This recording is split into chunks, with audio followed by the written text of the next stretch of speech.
गोव्यामध्ये मुख्यमंत्र्यांची सभा झाली त्यानंतरही भाजपाचा पराभव काय नेमकी याचं कारण काय? ते काही स्थानिक कारणं लागू असतात, काही जातीवराचे समीकरणं असतात. कार्यकर्ते कुठेतरी मला वाटतं आपण बिनविरोध करतो त्यामुळे थोडं गाफील राहतो, ते एक त्याच्या मागचं कारण आहे. आणि असे अनेक कारणं आहेत. पण आम्हाला खूप अपेक्षा होती की भुसावळ आम्ही जिंकूच.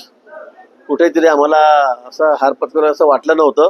पण आम्ही ओव्हर कॉन्फिडन्स थोडा आमचा तोही आम्हाला त्या ठिकाणी नडला आणि म्हणून अगदी थोड्या मतांनी 500-550 मतांनी ही आमची जागा त्या ठिकाणी आम्हाला गमवावी लागली. निश्चित याचं खरं दुःख आम्हाला या ठिकाणी कारण जी अपेक्षा आम्ही त्या ठिकाणी केली होती त्यात भुसावळ शहर A+ मध्ये होतं, A+ मध्ये होतं. परंतु त्या ठिकाणी निश्चित आमचा पराभव झालेला आम्ही तो मान्य करतो. पुन्हा ज्यांनी आम्हाला मतदान केलं त्यांचे आम्ही मनापासून त्या ठिकाणी आभारी व्यक्त करतो. नगरसेवक आमचे चांगले निवडून आलेले आहेत, सायझेबल आहेत. पण किती आले तर तिथे 27 भाजपचे 27 भाजपचे नगरसेवक त्या ठिकाणी निवडून आलेले आहेत.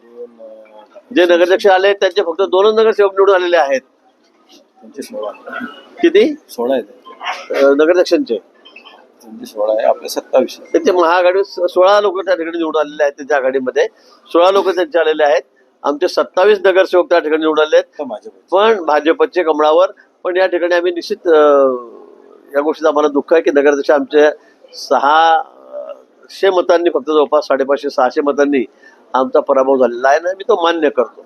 बघायला गेलं रावेर लोकसभामध्ये जे विचार करायला गेलं वरणगाव असो मुक्ताईनगर असो या यावल असो या ठिकाणी आपली देखील सीट नव्हती. यावरला आम्ही त्या ठिकाणी हारलो.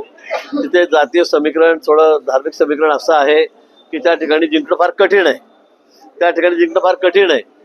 तरी पण आम्ही खूप प्रयत्न केलेत. आमचे नगरसेवक चांगले त्या ठिकाणी निवडून आलेत, पण आम्ही नगराध्यक्ष आमचे निवडून आलेले नाहीत ही वस्तुस्थिती आहे. आम्ही तेही मान्य करतो.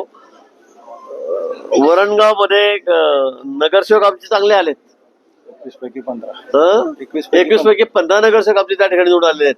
पण नगराध्यक्षाला आम्ही त्या ठिकाणी कमी पडलो, फार म्हणजे हारलोय आम्ही त्या ठिकाणी. आम्ही तेही मान्य करतो. पण ते आमचाच कार्यकर्ता सुनील खरं म्हणजे त्याचा खूप आग्रह होता आणि मग तो म्हणला की नाही बाबा मी पक्षच उभा राहील.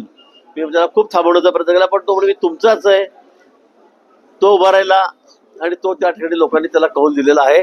तो सकाळपासून म्हणजे निवडून आल्यापासून कमळाचा मफलरच घालून फिरतोय. तुम्हीच मला सांगितलं की तो कमळ घालून फिरतोय. तो म्हणला मी कमळाचाच आहे, भारतीय जनता पक्षाचाच कार्यकर्ता आहे आणि पुन्हा भारतीय जनता पक्षात जाईल. पण त्याची मिरवणूक सुरू असल्यामुळे त्याचे मला पुराले की भाऊ खूप लोक आहेत. आता लोकांनी मला अपक्ष निवडून दिलेलं एकट्याला या ठिकाणी, तर त्यांचाही निरुत्साह होईल आणि म्हणून त्याची मिरवणूक सुरू आहे म्हणून तो आला नाही. पण थोड्या वेळामध्ये तोही या ठिकाणी येईल